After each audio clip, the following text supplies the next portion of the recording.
welcome back to my channel, or this is the first video that you're seeing, then welcome to my channel. And as you can tell from the title of this video, we are going to be doing my very first book review, and it is on The Mortal Instruments, City of Bones by Cassandra Clare.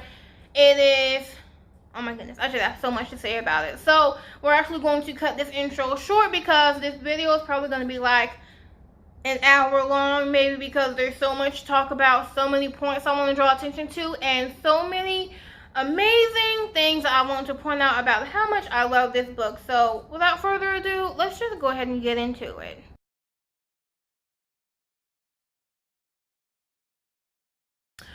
Okay, so first I want to point out what this book is actually about. So for those who don't know, The Mortal Instruments is a book series actually, and it is comprised of 6 books in total. And The City of Bones is the first one, but the entire book series sort of centers around Clary Fray, who is, well, she thinks she's this normal, typical girl who discovers that her entire world has been switched upside down, and she soon finds out that she is a shadow hunter. And a shadow hunter is a half-human, half-angel hybrid who is charged with protecting the mundane world, the world of humans, from the supernatural world, so like vampires, werewolves, Seelies, warlocks, demons, all that good stuff. And so what shadow hunters, they have these runes, and runes are what give them the power to protect the mundane world from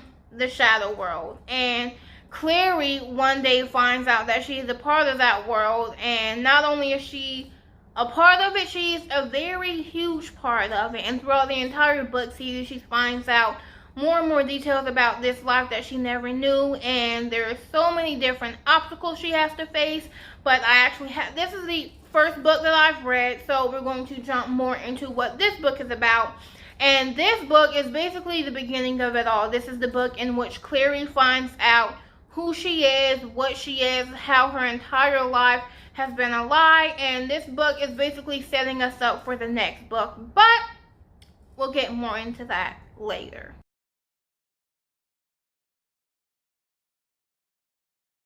So now I'm going to go over a few of the main characters, because I feel like it's important to get like a true understanding of who these characters are and what they bring to the story and what they're all about, because each character has like a different arc throughout the series. But I'm going to pretty much break down all the characters. So there's basically like 6 to 7 main characters. You have Clary Fray, Jace Wayland, Simon Lewis, Isabel Lockwood, Alec Lockwood, Magnus Bane, and Luke Garraway. And you do have a few of the background characters being Jocelyn Fray, you have Hodge, and there's Valentine, and yeah, so there's a bunch of other characters involved, but the story is mainly about these 6 characters. Clary Fray starts off this story as your typical average teenage girl. She's just shy of her 16th birthday. She has her best friend Simon Lewis, and her mom has been pretty much her and her mom her whole life.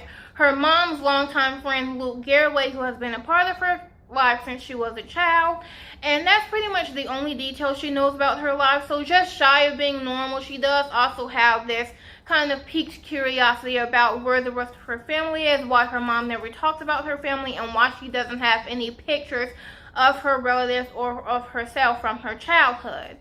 Throughout the story, Clary obviously learns that she is actually a shadow hunter, and that her mom ends up getting kidnapped, and that's sort of what starts off this entire train of discovering who she is and what she has to do to get her mom back.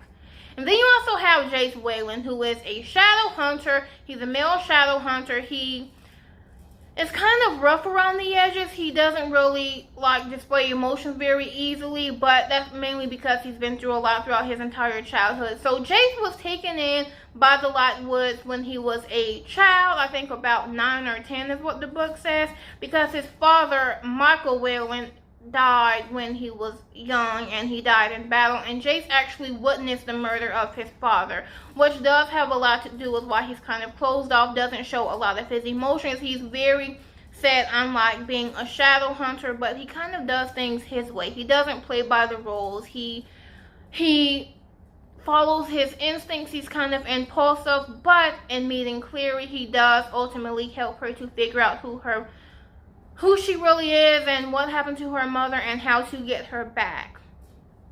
Simon Lewis is a teenage boy, Clary's best friend. They've been best friends since childhood.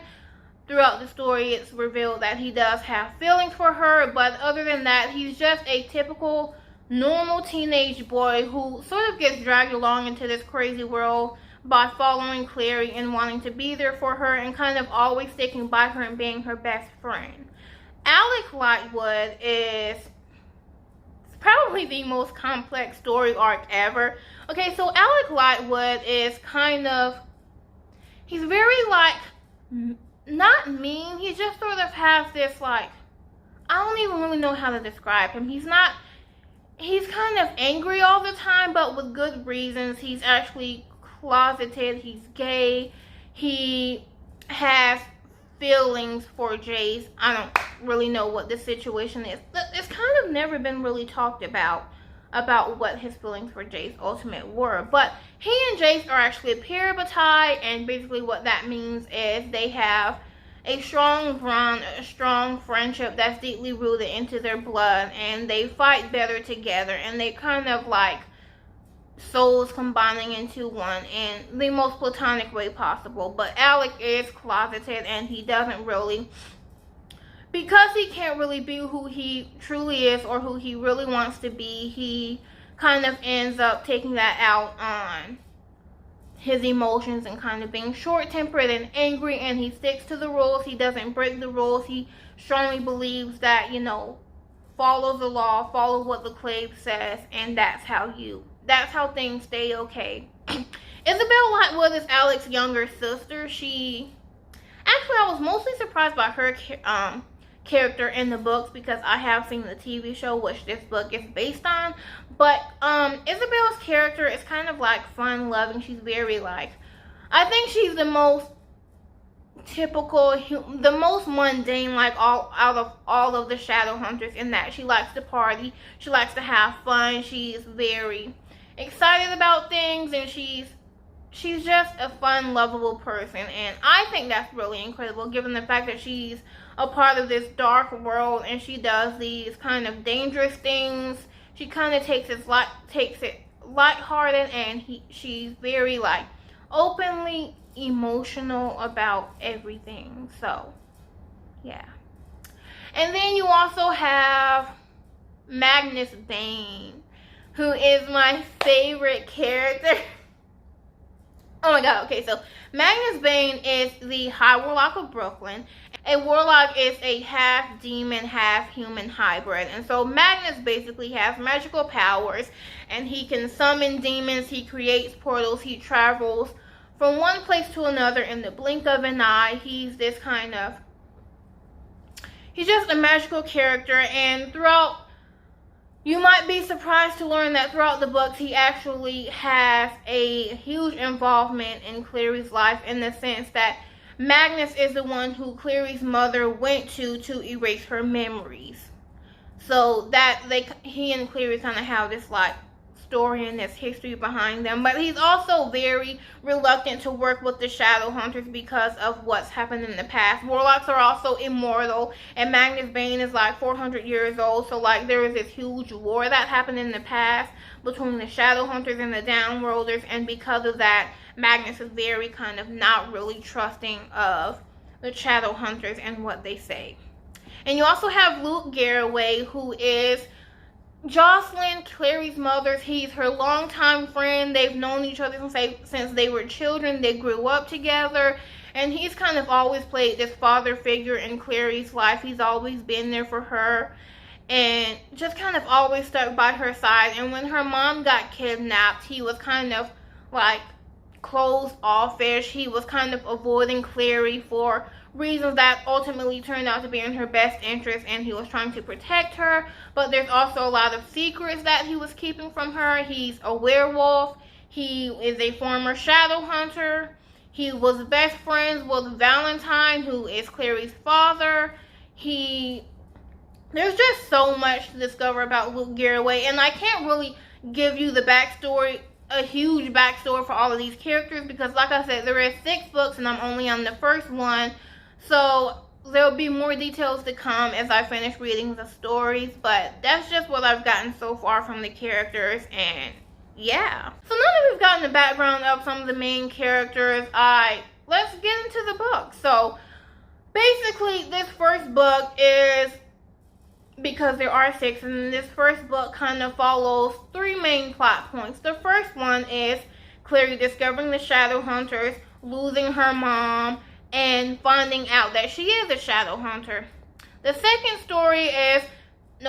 part of the story is Jace and Clary beginning the journey to trying to figure out where her mother is and how to get her back, and discovering more of the Shadow World and more other creatures that are involved in this world. And the third and final plot line is Clary ultimately discovering that Valentine is her father, discovering that Luke is a werewolf, and ultimately realizing that Valentine has held her mother captive. So those are the 3 main points that are covered throughout this first book. And I think that for me, I love it. So I'm a huge fan of the TV show Shadowhunters, which is what this book is based off of. And that's why I kind of got into the stories, because I never read the books. I only saw the TV show when it came out. And I figured, why not finally get into it? So when I was reading this book, there was a lot of things that I was surprised by, which I feel like is kind of interesting. I like that the TV show kind of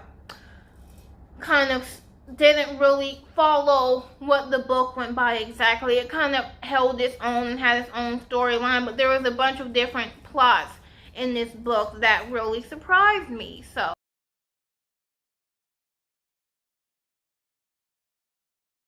the story kind of opens up with Clary.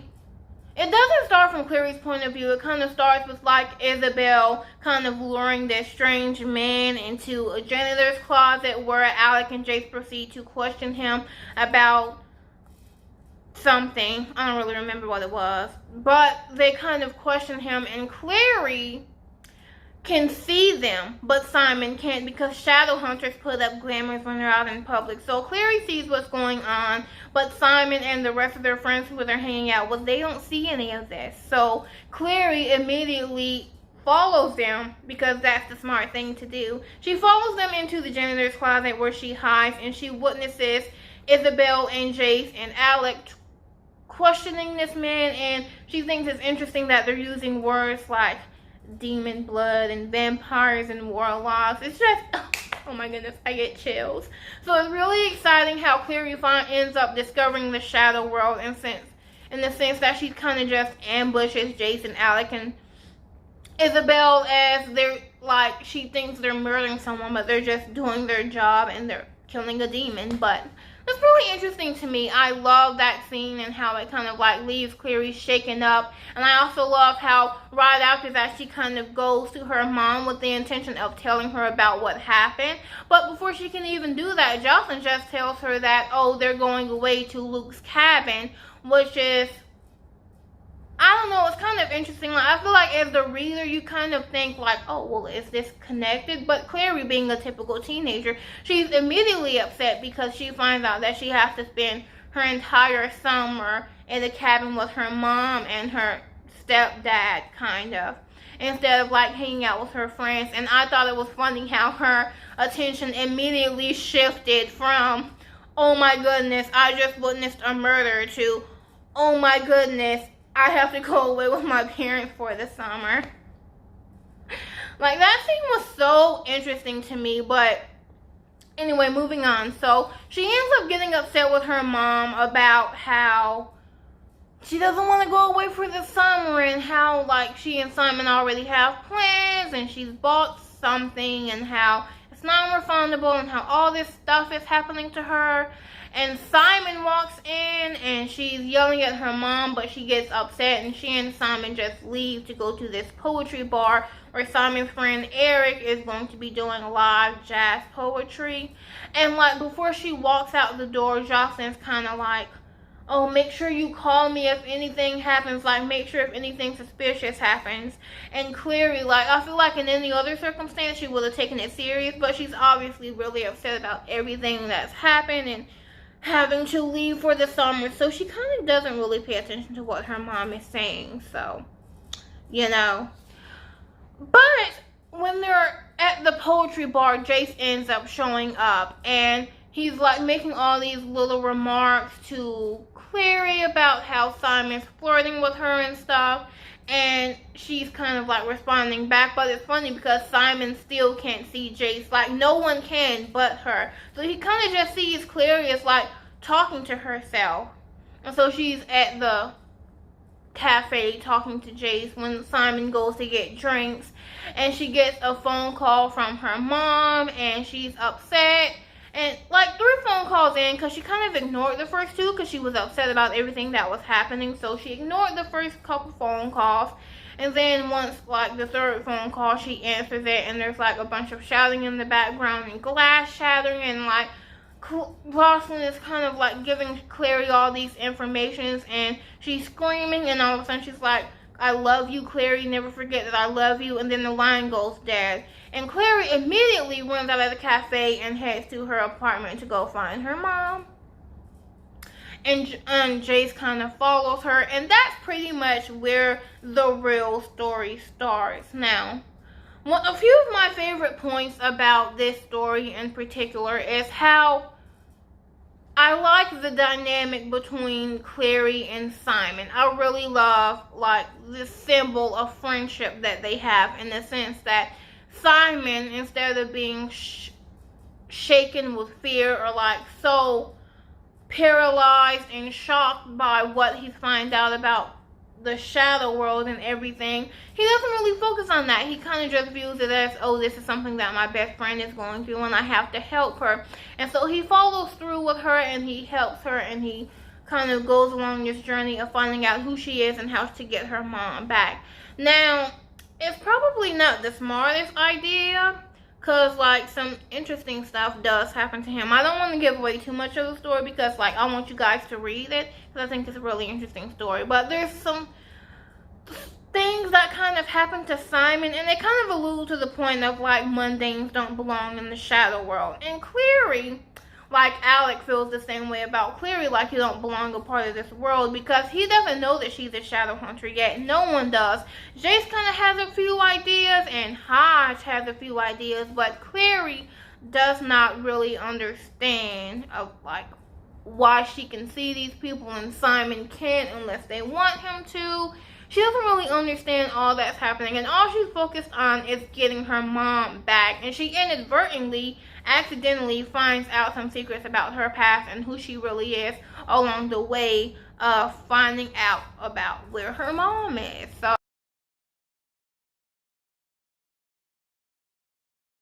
another one of my main points of this story is Clary and her lost memories and the process that she goes through in which to get them back.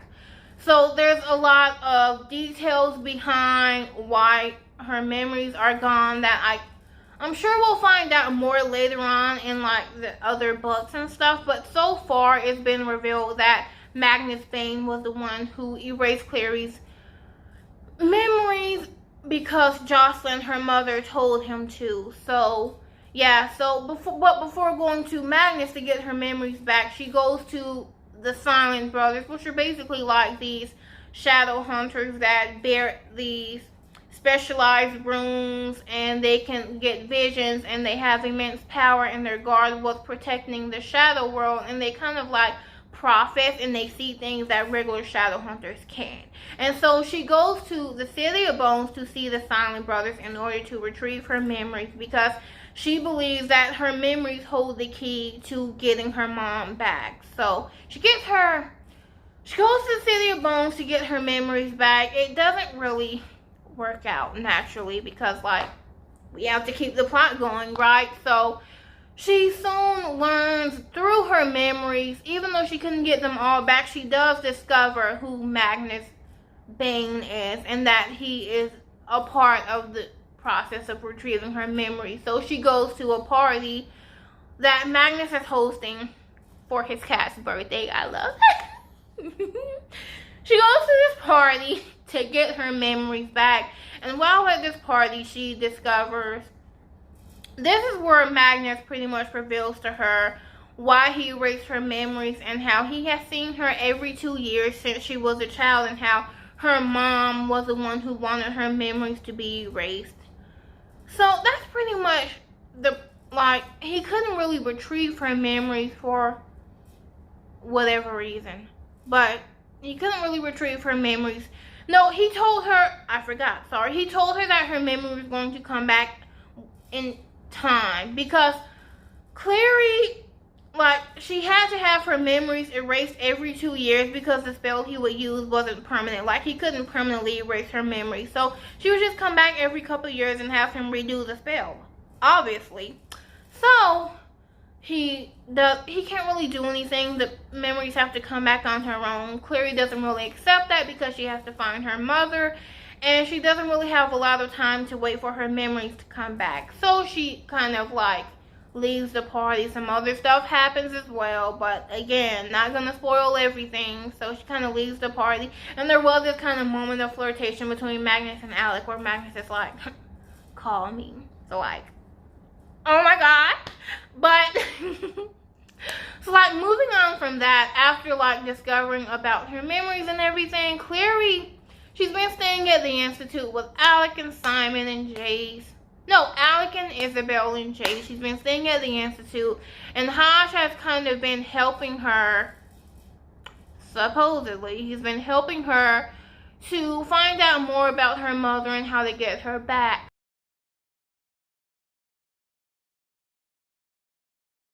Another one of the really important aspects of this story, which I was very fascinated by, was the love triangle between Clary and Simon and Jace. So Clary and Simon have been best friends they've been best friends since they were 4. They've known each other their entire lives, and Simon pretty much goes along with Clary on this journey through this dangerous world, which he doesn't really belong a part of because he's a mundane. But in order to protect Clary and be there for her, he kind of risked his life on multiple occasions to join her throughout this journey and sort of be by her side. Clary has sort of spent this entire time thinking she and Simon were just friends, and Simon ends up revealing that he's in love with her and has been since they were children.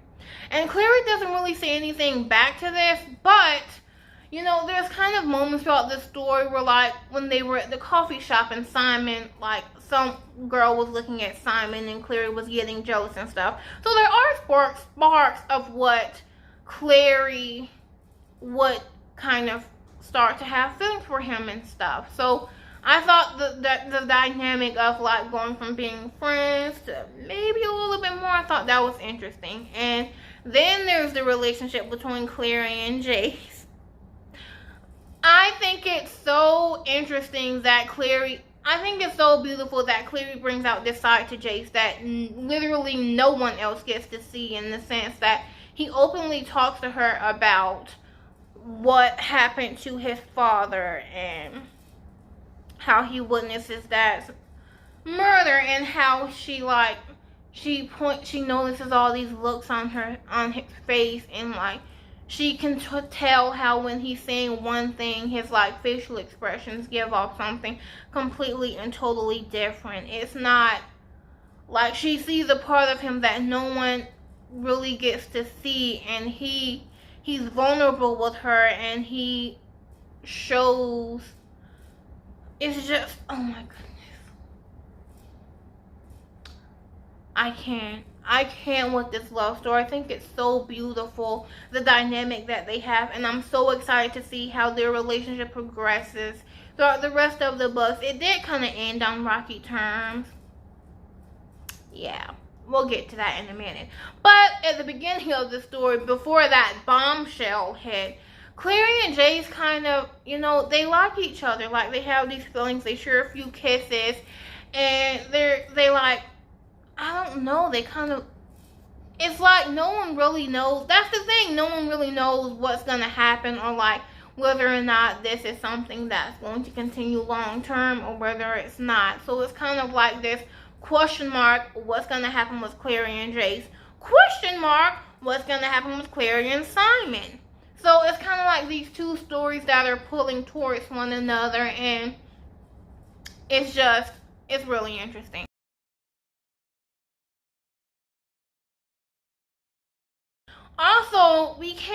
talk about Clary and Jace without talking about the shocker that hit us all, in the sense that Clary and Jace are actually brother and sister.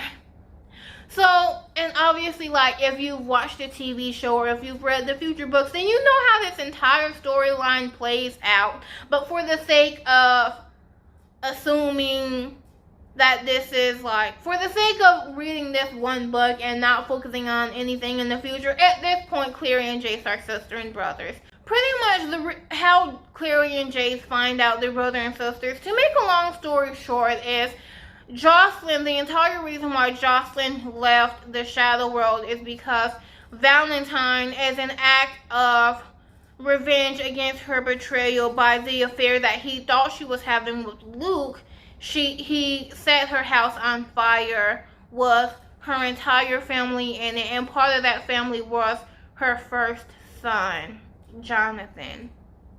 So Jocelyn, out of an act of hurt, she was pregnant with Clary at the time, and she left the Shadow World. So she thought her first child was dead, but it turns out that Valentine actually rescued Jace from this.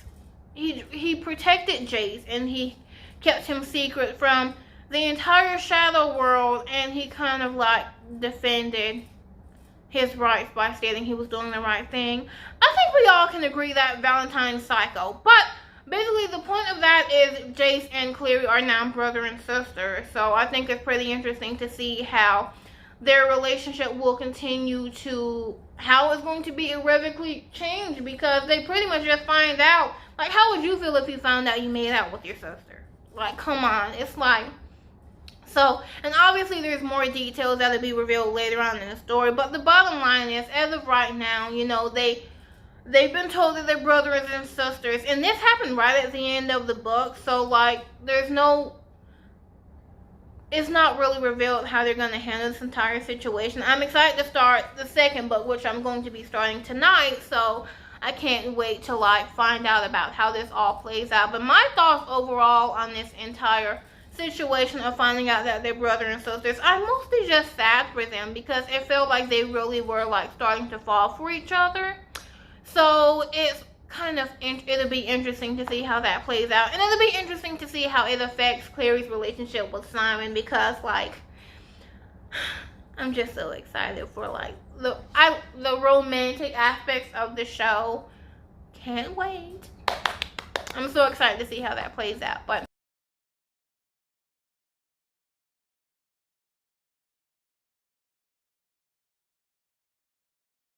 obviously, let's talk about Hodge's betrayal. So, to give you a little bit of the background, the backstory of Hodge. So, Valentine, Jocelyn, Luke, Hodge, the Lightwood parents, and Michael Whalen were all members of the Circle together. And after the war on Alicante, Hodge was sentenced to exile from Idris. Idris is the birthplace of all shadow hunters. Side note. But he was sentenced to exile from Idris, and he's bound to the New York Institute. So if he ever tries to leave the Institute, he'll be killed. Like, they will kill him. And so he's basically been living the last 20 years of his life stuck in the Institute. He can't leave. He's been training the next generation of shadow hunters. And so, like, Alec and Isabel and Jace, they all look up to him. He kind of taught them how to be shadow hunters. He runs the library there. It's sort of things that he's made peace with, like, his sentence, and he sort of accepted what is, but it is revealed that he's been working with Valentine this entire time in order to help him retrieve the cup, because he believes it is the only way to sort of take away his curse so he can find freedom. Which, obviously, nobody really wants to be stuck in one place forever. Like, obviously you accept your punishment, but I think mostly because he does, like, have a conversation with Clary after all this is revealed, and after the sort of miniature fight went down, and Clary and Hodge have this conversation in which he reveals that, you know, it's not fair that he's the only one who has to be stuck in this place, and he will never see his home place again, and sort of how Robert and Maris Lightwood, I forgot their names, the Lightwood parents, they're kind of all, like, they basically got away with the pat on the back, and it kind of does make sense in the sense that he's being punished in this way and everybody else is still roaming around free. So I do understand where he's coming from in that sense, and I do have a little bit of pity for him, but at the same time, what he did was wrong. He betrayed people that he cared about. He might have possibly gotten Jace killed, and he ultimately deserved what happened to him.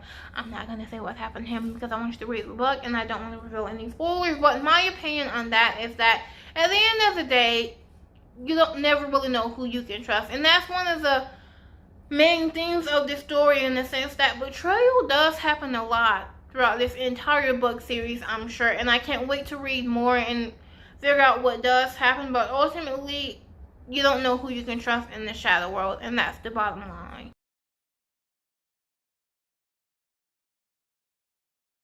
So let's talk about Jocelyn's decisions, and when I say that, I'm obviously referring to her decision to keep Cleary's life and her true identity a secret from her and take her away from the world that she was pretty much born to be a part of. And do I agree with her decisions? I can't answer that, guys. I feel like no one really can, because I think you have to do what's best for you and what's best for your child. And at the end of the day, like, when she made the decision to leave, it was made after the worst day of her life. Like, her entire family had been murdered. As far as she knew, all of her friends were dead, and she didn't really know who she could trust as far as the Clave was concerned. So at the time, she did do what she thought was best for her and her unborn child, and even if you don't agree with it, you have to respect that. And like, I think it's, how do I put this, obviously, it's revealed in the story that Clary ends up discovering that she's a shadow hunter and becoming a part of the shadow world anyway. So I think it goes along with the message of, you can't ever permanently run away from who you were meant to be. You can't run away from your destiny. It will catch up to you.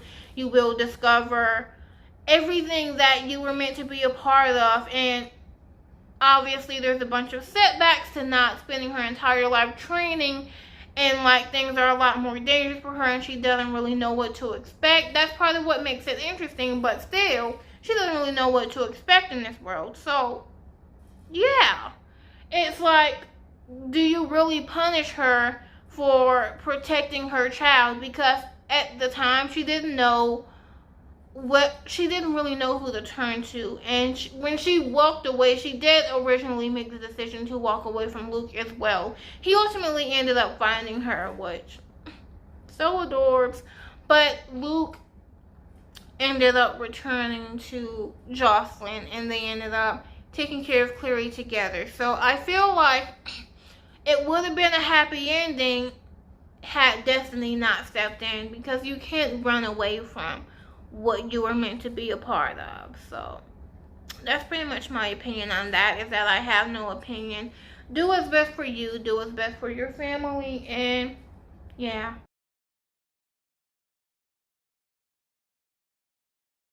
Overall review of the story is simply, I loved it. And what I love most about it is, you can't, like, I'm a huge fan of like supernatural and sci-fi stories. Like, I live for it.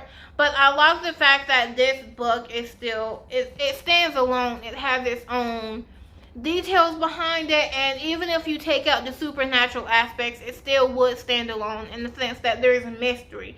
Like, this book ended on a huge cliffhanger in which, you know, there's so many other relationships to be explored. There's so many other character lines to be explored. Clary still has to find out the whole of who she is. She doesn't really understand a lot of what's going on. They found her mother, but what's Jocelyn's reaction going to be to this entire situation? How is Luke going to react to Jocelyn being back? How is Clary going to react to knowing Luke's a werewolf? How is how are all of these characters going to handle dealing with the fact that their roles are now intertwined, in the sense that this huge threat who they long thought dead has now returned and is planning to do something so diabolical that the only way to even have a hope of stopping him is to work with people who you don't even know that you can trust. I mean, like, it's like, if you haven't read this book, read it. Like, it's such a good read. Even if you're not into like supernatural stuff like that, it's a book that stands alone. Like, you can easily in your mind take out the supernatural aspects of the story and still enjoy it. And I am so excited to start reading City of Ashes tonight. I can't even contain my excitement, barely. But yeah, that is my overall review of this story and my overall review of everything that happened. And I'm so excited for the next book review, which will be on July 2nd. Cannot wait to tell you guys what I thought of City of Ashes, and I'm just so looking forward to reading all of these books and discovering the story behind everything. Like, I'm just so excited to read the rest of the books, and I can't wait to see what happens next. So that is it for this book review. I hope it turned out okay. I've never done a book review before. I don't know how people usually do them. So yeah, if it was horrible, please be sure to comment about how I should be ashamed of myself and how I should hide away and never face society again. But if you did enjoy the book review, then I will see you on July 2nd, where I'll be doing City of Ashes. So thank you so much for watching this video. Please be sure to like, comment, and subscribe. And if you push that notification bell, you'll be notified every time I post a video. Thank you so much for all your love and support. It means the world to me, and I will see you in the next one. Love you. Bye.